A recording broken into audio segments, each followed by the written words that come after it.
Welcome back. This is the final video in the series of how to market to affluent families. Now, I know the last one I had to run fairly quickly. I realized I had a lot of content in there. I think I went about 22 minutes or something like that, which is a lot longer than I wanted these videos to go, but there's a lot to be said in that whole area of how to market specifically your funeral home to affluent families. I want to go back and recap just a couple of the key points in there to make sure that you've got the essence of what the whole issue is all about. It all comes down to understanding that they need you to be different and they still need to do something. They've got an emotional need to do something. They just don't want a traditional funeral. And that when you package your business up, it's very important for you to, one, be unique, have something that is truly unique about you, and to, two, have a non-funeral option.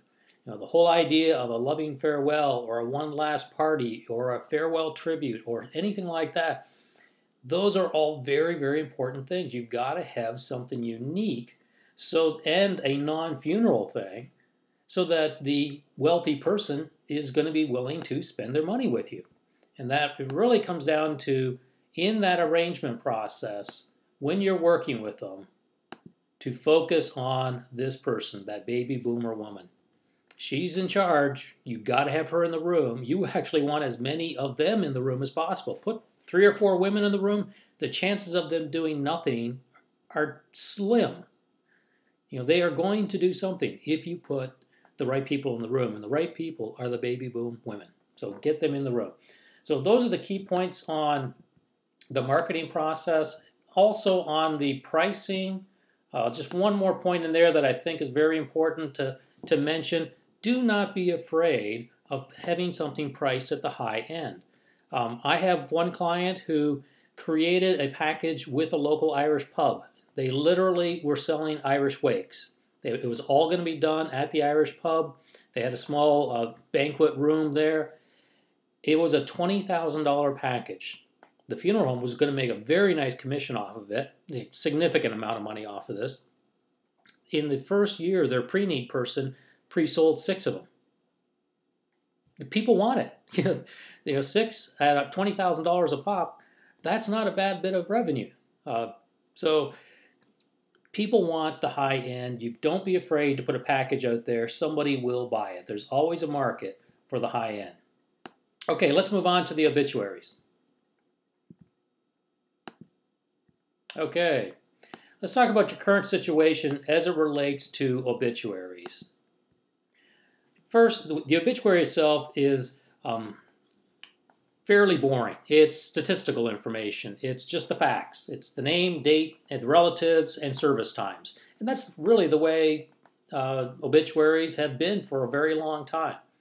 You take that obituary, you put it in the newspaper, but unfortunately, because of the relationship between most newspapers and Legacy.com, it ends up on Legacy.com, which means that they are the ones who are getting all the condolences, and they're grabbing the guest book from you, and they're getting all the social media power out of it. Now, even if you put that same obituary on your website, if it's also out on Legacy.com, you've really got a competitor out there.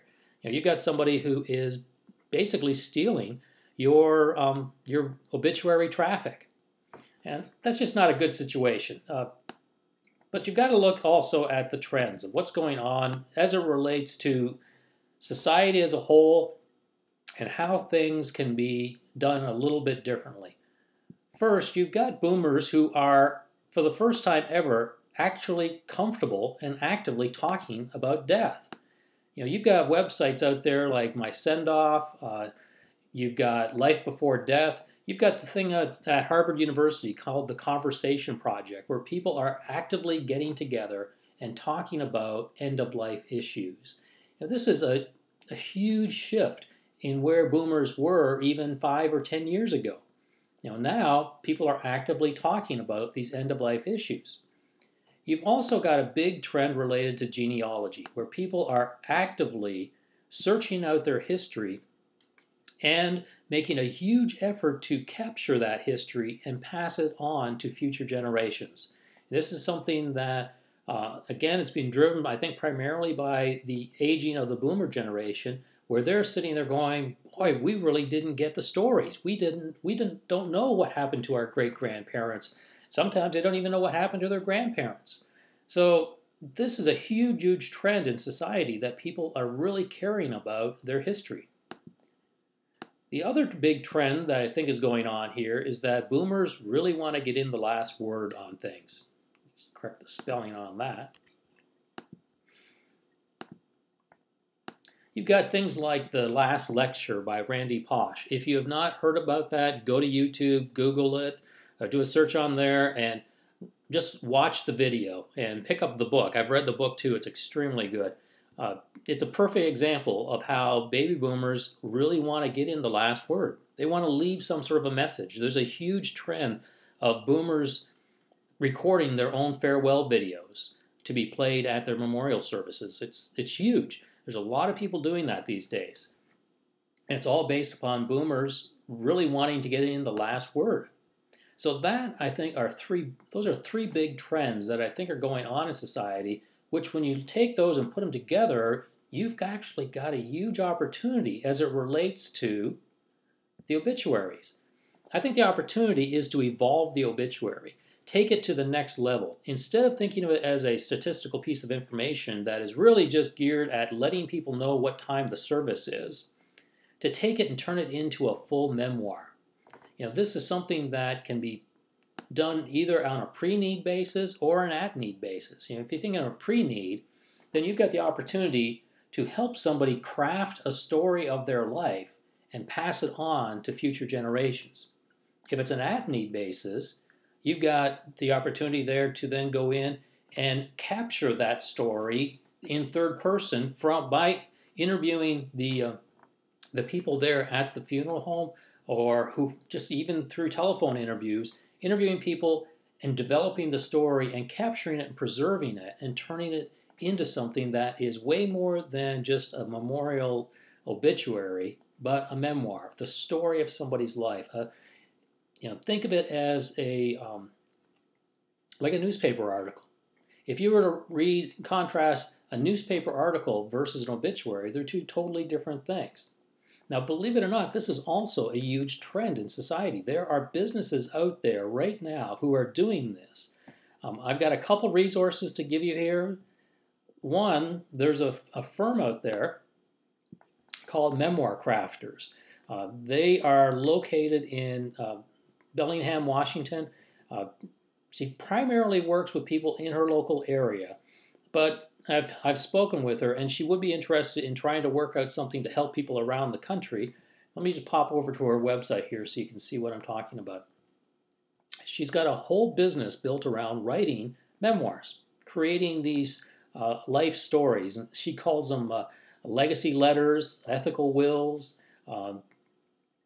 She's got a lot of different ways to capture them, and in some cases it's turned into an actual book, which is really the high end of her product, where she turns it into a book, including with photographs that the family provides, and put it all into a really beautiful memoir.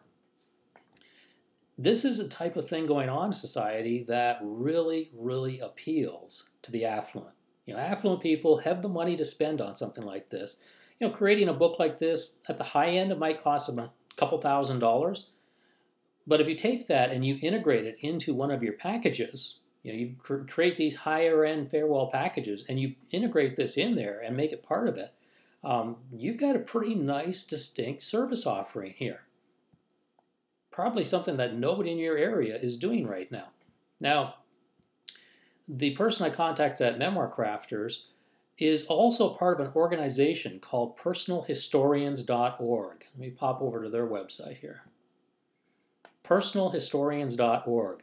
This is about 650 people scattered around the world, primarily in the United States, and they all do this exact same sort of thing, whether it be in stories, in print memoir books, or in video. They help people capture and preserve the stories. Now, my suggestion here is your opportunity is to find somebody in your local area that you can partner with and integrate that kind of a service into your higher end offerings. The affluent people, they really like this kind of stuff. Now, everybody likes it, but affluent people have the money to spend on it. So to me, that's a pretty easy thing to do, is to offer something up that the affluent people can afford to do. It may be out of range for typical families, but the affluent people, no, they can afford to do this. Now, funny enough, just as I was preparing this material, I came across something that popped up into my news feed, and it's an obituary that has actually gone viral on the internet. And by viral, I mean people have forwarded this thing all over themselves, all over the place, all over the internet, and it got forwarded on to me. And if you just do a Google search for Harry Stamps obituary, this is a man who passed away on March 9th, 2013. So it just happened recently here. It took about a few days for it to show up in my mailbox here. But what this is a great example of a memoir. It's posted in the obituary section of the local newspaper, but it's not an obituary. It's nothing like an old-fashioned obituary. Granted, the service times and the names and relatives and everything are in here, but this is way more than an obituary. And I just encourage you to do a search on this, Harry Stamps. Just an example here. Harry Weathersby Stamps, ladies' man, foodie, natty dresser, and accomplished traveler, died on Saturday, March 9th. And it goes on to describe this man in such warm, loving ways, and really gives you a sense for the personality. Now, this memoir here was actually written by his daughter. Now, he was lucky. He had a very, very talented daughter who could write this kind of stuff. And she wrote it up and got it published in the local obituary section. But here's the bad part of this. This newspaper, the Sun Herald, is actually part of the Legacy.com organization. So if you click on the guest book here, you go to Legacy.com. And now when you get there, if you go and you look at that obituary guest book, there are comments from people all over the world who got a copy of this, and they are all glowingly positive. These aren't relatives leading comments or even friends of the family. These are people saying, I wish I had met this person. This is how incredibly powerful these kinds of memoirs can be. So the opportunity for you is, when it comes to the newspaper obituary, sure, give them the same statistical sort of information, service time information that you've been doing all along.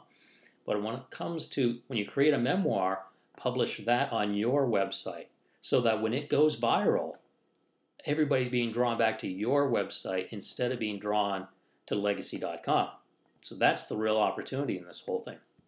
So I think you've got an opportunity to take obituaries to the next level, and the affluent people will, one, be drawn to it, but two, be able to afford it.